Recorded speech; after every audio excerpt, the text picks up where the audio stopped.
Moin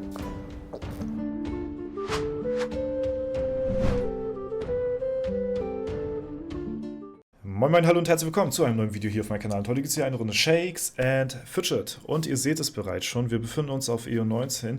Und zwar nicht in meinem Account, sondern im Account von Profi123. Und der ist heute auch bei uns mit hier zu Gast im Discord. Hallöchen und herzlich willkommen. Schön, dass du hier bist. Hallo, ich danke dir, dass ich dabei sein darf. Ja, freut mich auch sehr, dass du die Zeit gefunden hast und ja, dass wir heute hier das Video zusammen aufnehmen. Das Ganze ist tatsächlich so ein bisschen spontan entstanden durch den Einfluss, den schlechten Einfluss von Capso. Ja, Grüße gehen raus an der Stelle. Der hatte uns so ein bisschen zusammengeführt und hatte gemeint, ey, ja, hier Profi hat vielleicht auch Bock, so bei einem Video dabei zu sein. Ich habe Bock auf jeden Fall, seinen Chart zu zeigen, weil er hat hier natürlich auch eine richtige Hausnummer hier. Ihr seht das ja, auf EO19 ist er auf Platz 1 und man kommt an ihn nicht vorbei, wenn man auf diesem Server spielt. Und ja, das Erste, was ich mich so gefragt hatte, als ich so dich die ersten Tage gesehen hatte, Ja. wer ist das? So, wer ist das? Weil der Name kam mir bisher noch nicht wirklich so bekannt vor, weil sonst kennt man immer so die ein oder anderen, die immer mal wieder so am Start sind. So. Aber wie ist das bei dir? Hast du schon erstmal kurz zu dir, bevor wir auf deinen Account hier eingehen? Hast du in der Vergangenheit schon mal so Shakes and Fidget gespielt? Wenn ja, ist das schon länger her? Und wie kam das jetzt, dass du auf dem Server hier jetzt so am Start bist und durchziehst mit dem Account? Also mein erster Server damals, mein erster richtiger Server war damals Welt 21.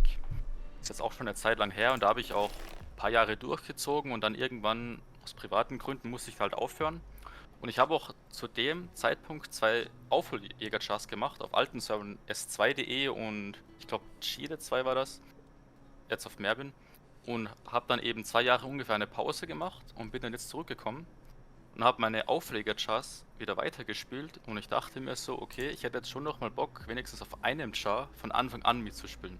Mhm. Und der nächste Server war eben da EO19 und so kam es halt dann zustande, dass ich jetzt auf EO19 nochmal einen neuen Char gemacht habe und da Hattest, ordentlich reingegangen bin. Hattest du vorher schon so Serverstart-Erfahrung in dem Sinne, dass du ja genau weißt, was du so machen musst, um halt eben dieses Ziel zu erreichen, was du jetzt momentan gerade so erreicht hast? Weil es ist natürlich eine Sache, viele Pilze zu haben, aber ich sage immer, es ist auch die andere Sache, das Know-how zu haben, die Knowledge, die Pilze dann auch richtig einzusetzen, weil es bringt dir nichts, wenn du unendlich viele Pilze hast, wenn du an einem bestimmten Dungeon-Gegner einfach partout nicht mehr weiterkommst. Und da muss man halt eben die richtigen Kniffe und sowas wissen, um halt eben auch sehr weit oben mitzuspielen.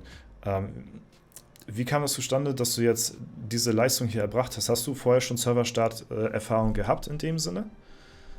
Also ich hatte schon Serverstart-Erfahrung, vor allem halt damals mit W21 und da habe ich aber auch erst eine Woche später circa begonnen, aber ich habe mich halt so auch ein bisschen informiert. Ne? Ich meine, ich kenne natürlich, wie ein Serverstart abläuft. Ich habe auch schon einige Videos dazu gesehen und ich hatte auch Leute wie Flo Capsule zum Beispiel, die mir geholfen haben, wie man das am besten spielt. Ich meine, ich habe nicht alles richtig gemacht, muss ich jetzt auch schon sagen. Also ich habe schon einige Fehler gemacht, da gab es schon ein paar Fails, aber ja, an sich habe ich eigentlich, glaube ich, relativ gut alles rausgeholt, was man rausholen kann am Serverstart.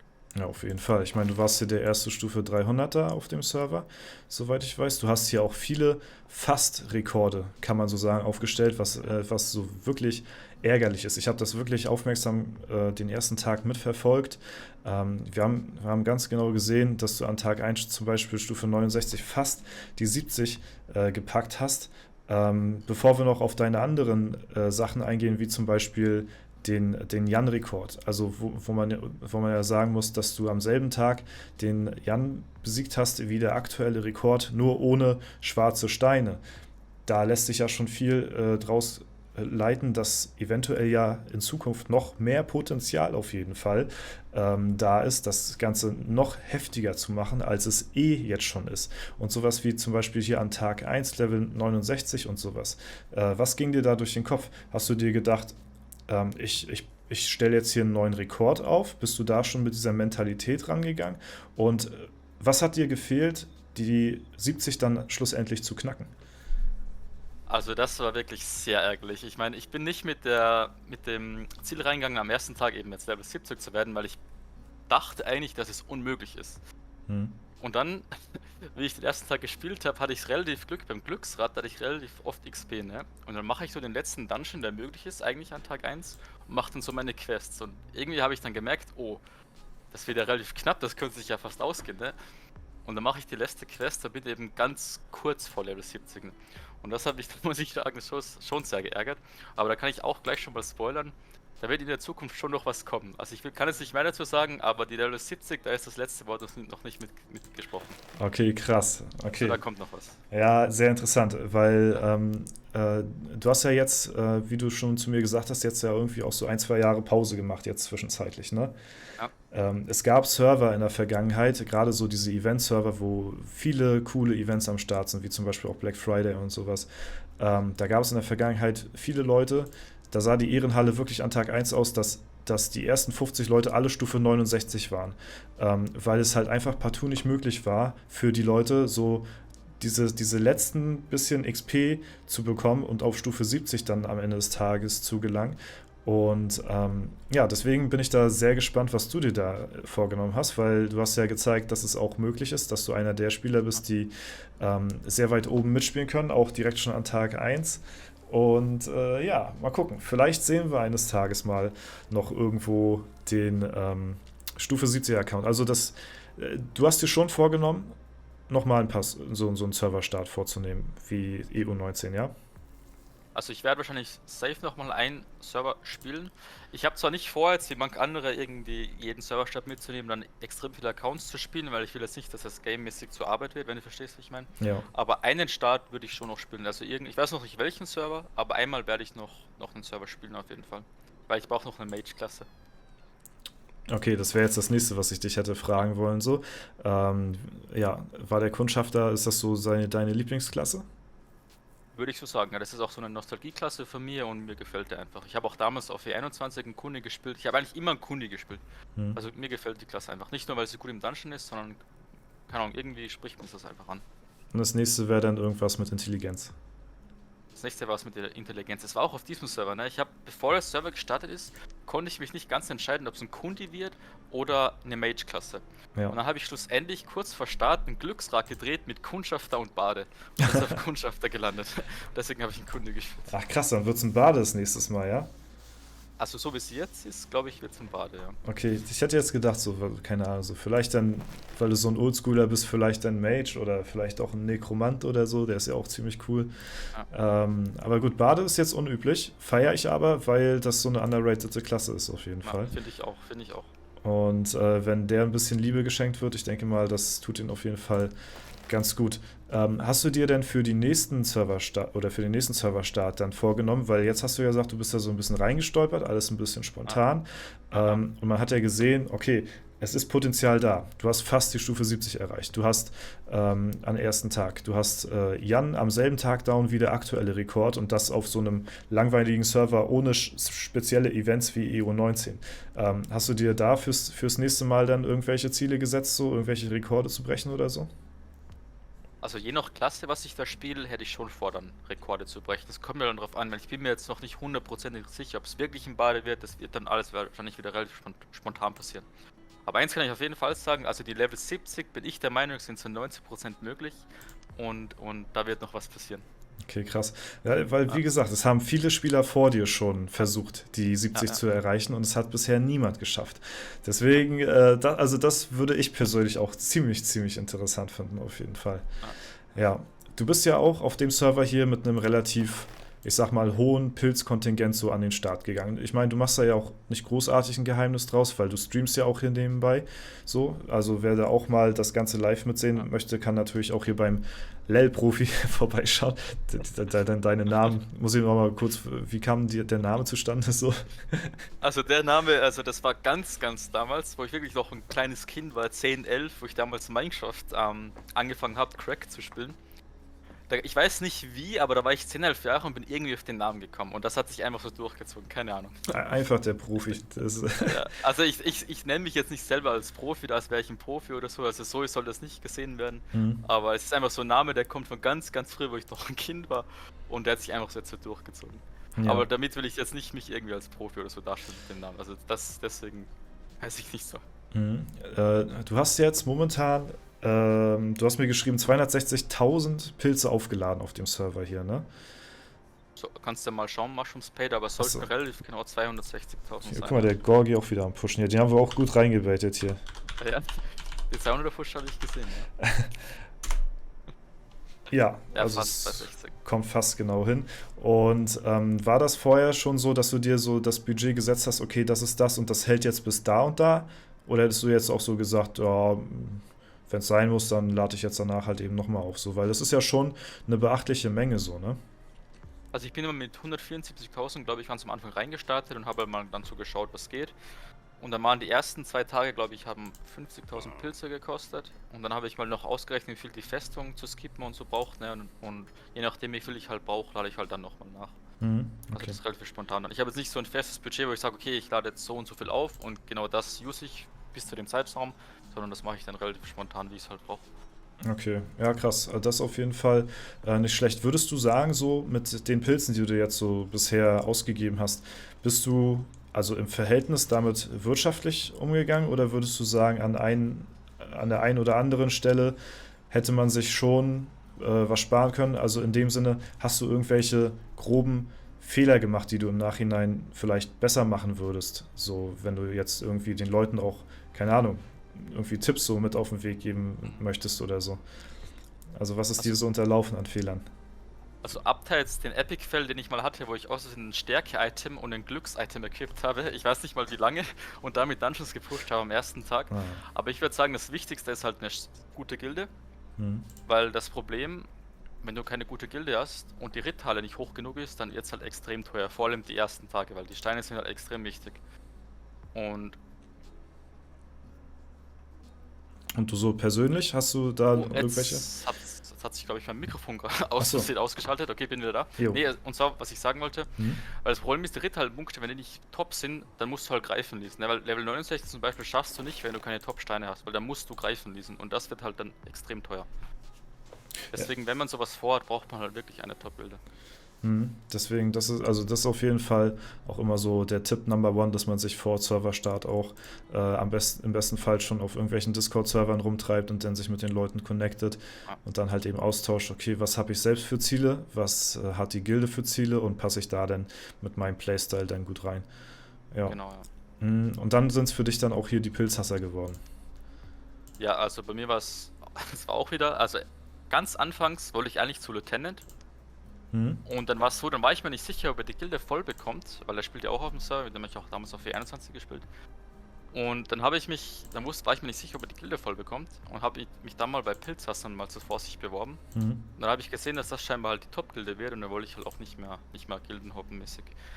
Und bin eigentlich aktuell auch ganz zufrieden. Also alles relativ spontan und Also bei mir willkürlich komplett bei dir spontan. so ne, Ja, das entstanden. war komplett spontan. Ja, aber dafür muss ich wirklich sagen, hast du wirklich einen extrem kranken Serverstart hingelegt. So dafür, dass es so Ja, danke spontan dir. ist und du ja auch anscheinend so ein bisschen Pause gemacht hast, so zwischendurch, hast du hier wirklich extrem einen aufgespielt, so, ne? Also Ja. das ist schon nicht schlecht. Wie willst du so in Zukunft jetzt hier mit dem Account weiterhin verfahren? Hast du so irgendwelche Pläne oder was sind so deine Ziele hier auf EU19 speziell? Also die Ziele für EO19 sind eher, den Char gut auf die Fusion vorzubereiten. Weil die Sache ist, EO19, was jetzt Rekorde betrifft, weil wir vorher darüber geredet haben, ist jetzt kein guter Server für Rekorde, weil einfach, wie gesagt, keine Black Gems, kein Legendary Dungeon und. Deswegen Rekorde kann man hier eigentlich nicht machen auf so einem Server. Hm? Gildenmäßig sind wir ja jetzt wahrscheinlich die Top 1 Gilde. Deswegen ist mein größtes Ziel, dass einfach diesen Char bis in 3 Jahren, wo wahrscheinlich die Fusion ist, einfach möglichst stark vorzubereiten. Damit ich dann gegen die EO18 und EO20 Leute, die wahrscheinlich dann mit fusioniert werden, einfach dann auch ganz vorne mitspielen kann. Krass. Also du denkst richtig langfristig jetzt schon, ne?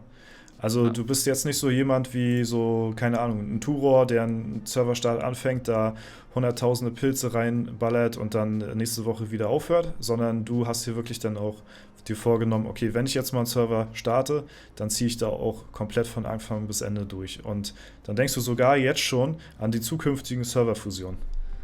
ja, genau. Also ich bin jetzt keiner, der jetzt jeden Server spielt und dann wieder aufhört, das nicht. Also wenn ich einen Char spiele, dann spiele ich ihn auch. Und deswegen will ich auch nicht zu viele Chars haben. Also 3 Chars, die ich jetzt habe, ist schon schon fast das Limit. Ne? Also ein Char würde ich noch machen eben, Hm. aber also 10, 11 Chars, das könnte ich nicht spielen. Ja. Nochmal so zusammengebündelt, welche Chars hast du jetzt nochmal so?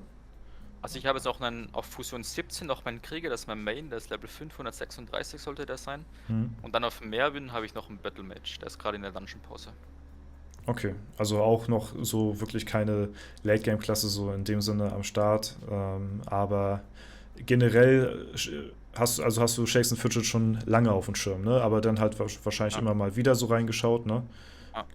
Und ja, jetzt halt aber die Motivation gefasst, komplett durchzuziehen. Woher kommt das? Hast du einfach mal wieder Jetzt, richtig Bock gehabt so? also wie ich gesehen habe, das Ding ist, mir werden ja auch manchmal random sogar Videos von dir vorgeschlagen, auch zu der Zeit, wo ich kein Shakes and Fidget gespielt habe. Und da habe ich halt dann so Sachen mitbekommen wie, okay, jetzt kommt diese Expedition raus und so Sachen, ne? Hm. Und da habe ich aber wieder reingeschaut, ne? Weil vor allem die Expedition, die spart dir halt schon viel Zeit so am Tag, ne? Und vor allem, da ich jetzt auch mit Real Life und so ein bisschen mehr Zeit einfach habe, Hm. habe ich mich dazu entschlossen, okay, ich schaue noch mal rein und so und habe wieder meinen Spaß gefunden und jetzt bin ich wieder da. Ja, cool. Und wenn einmal so das Game einen so gepackt hat, ne, Ja, dann lässt einen das auch wirklich wieder schwer los dann. man kommt Das, immer wieder zurück. ja, das ist, man hört es immer wieder. Es ist so der Klassiker auf jeden Fall. Ja, sehr, sehr cool. Ey, und hast du vor, in Zukunft noch öfter so auf Twitch und sowas ja, Account hier weiterhin zu zeigen? Oder ist das auch nur alles so spontan und ja, mal gucken, wo da so die Reise hingeht? Ja, das ist auch relativ spontan. Also mein Ziel war jetzt nicht irgendwie da so ein professioneller Streamer oder so zu werden, aber ich werde bestimmt hin und wieder mal diesen Stream auf jeden Fall anwerfen, wenn ich irgendwas Spezielles mache. Hm. Auch für den neuen Server dann, den ich spiele. In Kürze jetzt irgendwas so geplant, so also jetzt auch so rein auf die Festung, beziehungsweise was sind jetzt so deine kurzfristigen Ziele jetzt für den Server hier? Morgen Festung 20 skippen Hm. und dann die Akademie und Edelsteinmine nachziehen. Weil ich will eventuell Edelsteinmine dann noch auf 18, 19, 20 machen, damit ich noch einmal Black Gems suchen kann mit einer guten Mine. Hm. Und dann kann ich nochmal Dungeons pushen bis zur Dungeon-Pause. Und halt Akademie halt natürlich, die auch auf 20, das ist halt das Wichtigste. Ja. Aber morgen auf jeden Fall soll ich Festung 20 schaffen, weil ich bin jetzt schon Festung 19 und über der Hälfte, wenn du jetzt noch die Schatzkammer mit dazu rechnest. Hm. Und ja, das ist halt das Wichtigste, jetzt erstmal die Festung auf 20 zu bringen. Für die Dungeon-Pause hast du auch schon soweit Pläne? Ab wann willst du da so starten? Ja, so grob. So ungefähr so grob wahrscheinlich so Richtung 350. Weil, was ich so gehört habe, ist man halt da meistens sowieso in der Bremse, also man ist stuck im Dungeon. Und die Mhm. Sache ist, wenn du vom Level her ganz vorne mitspielst, dann ist es generell auch nicht schlecht, wenn du die Dungeon-Pause früher machst. Also du musst jetzt nicht, wenn du sowieso schon von der XP her gut dabei bist auf dem Server, musst du jetzt nicht auf Krampf 360, 370, 380 die Dungeon-Pause machen. Ja, okay. Ja, sehr interessant auf jeden Fall. Also ich habe persönlich auch noch keine Dungeon-Pause gemacht, so, als das Thema aufkam. Da hatte ich mich dann zu W50-Zeiten aktiv dagegen entschieden gehabt und wollte dann mal so vergleichen mit Paul Terra damals dann, was das so ausmacht. Und deswegen aber, ja, also heutzutage ist eine Dungeon-Pause unerlässlich, wenn man einen top gespielten Account haben möchte. Dann Ja. muss man das auf jeden Fall dann auch mit durchziehen. Und da du ja von Anfang an hier jetzt wirklich versuchst, deinen Account so gut es geht zu optimieren in allen Belangen, ob es jetzt nun bei den Pets ist, ob es jetzt um die Ressourcen geht oder beim Arena-Manager, wo wir reingeschaut haben, oder Festung, Unterwelt, ne, muss halt wirklich alles auf höchstem Niveau dann gespielt werden. Und da gehört dann halt eben auch eine Dungeon-Pause dazu. Ja, Ja. und dann kommen auch noch dann die Black Gems, die nötigen, wenn dann die Ressourcen da sind. Du hattest mir gerade Ja, genau. gesagt, es ist extrem teuer jetzt mittlerweile, ne? So ein Skip. Ja, weil ich habe jetzt Edelsteinmine auf 15, kannst gerne mal skippen, dann können wir es sehen. Hm. Jetzt schau dir mal, jetzt glaube ich, einer kostet jetzt, also ein Edelstein, also wenn du suchst, glaube ich, kostet 100.000 oder so an Steinen. Und ich habe am Donnerstag mal kurz gestreamt und da habe ich 6 Millionen Steine gehabt und ungefähr 20 Millionen Holz. Und das war so mein Limit. Und aus 6 Millionen Steinen, 20 Millionen Holz, kamen 4 Black Gems raus. Und das ist halt Wow. schon ziemlich wenig für die Ressourcen, die du halt einsetzt. Deswegen ist es für mich jetzt besser, erstmal die Festung 20 zu machen und dann nochmal Steine zu suchen. Dann ist auch die Chance vielleicht ein bisschen höher. Aber die Ressource am Anfang ist halt. Natürlich wäre es nice, wenn man halt bessere Steine hat und vielleicht auch Fullgem, aber auf lange Sicht ist es besser, erstmal die Festung auf 20 zu ziehen. Ja, auf jeden Fall. Dann kriegst du ja auch die nötigen Ressourcen zusammen. Hast du einen Festungspartner, einen aktiven eigentlich? Ja, also mein Festungspartner war bzw. ist Daulon. Ach so, okay. Ja, das ist aber natürlich dann extrem unlucky mit denen. Also da hatte ich ja sogar, glaube ich, mehr Glück gehabt mit den schwarzen Steinen. Also ich habe hier auch schon ein paar und ich habe, glaube ich, wahrscheinlich nicht ganz so viel geskippt, Ja. denke ich mal. Ja, aber ich werde morgen, also beziehungsweise heute, wenn das Video rauskommt, also am Sonntag, Ja. werde ich da auch nochmal ein bisschen Gas geben und dann, ja, mal gucken. Also wünsche ich dir auf jeden Fall sehr viel Erfolg weiterhin hier auf dem Server. Und fand es jetzt sehr cool, dass du auch bei mir hier mal zu Gast warst, damit sich die Leute ein bisschen kennenlernen können. Wer steckt eigentlich so dahinter? Ne? Aber du hast ja auch schon ein bisschen gestreamt gehabt, deswegen ja, war dir das ja jetzt vielleicht nicht ganz so fremd hier das Ganze, als wenn man Ja. jetzt jemanden holt, der das erste Mal irgendwie so öffentlich am Start ist. Das ja, ist ja hier nicht der Fall. Und ja, möchtest du noch irgendwas sagen? Haben wir noch irgendwas vergessen? Oder haben wir soweit das Wichtigste? Ich glaube, es ist eigentlich das Wichtigste erzählt, ja. Also von mir aus, ich sage nochmal danke, dass ich dabei sein durfte und den Char den Leuten zeigen durfte. Und wie gesagt, diese Streams, ich glaube, dass man die Wiederholung nicht mehr sieht, aber ich habe eventuell vor, die noch auf YouTube hochzuladen für die Leute, die sowas interessiert. Ja, sehr cool.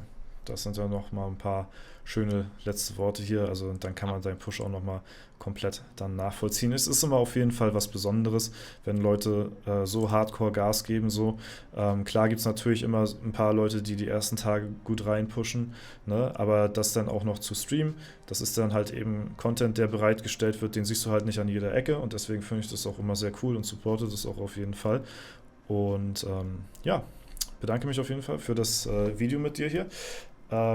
Ich bedanke mich bei euch fürs Zuschauen. Ich hoffe, ihr fandet das Ganze genauso interessant wie ich, mal so ein paar kleine Einblicke zu bekommen. Vor allen Dingen dann halt auch direkt bei Profi in seinem Account zu sein.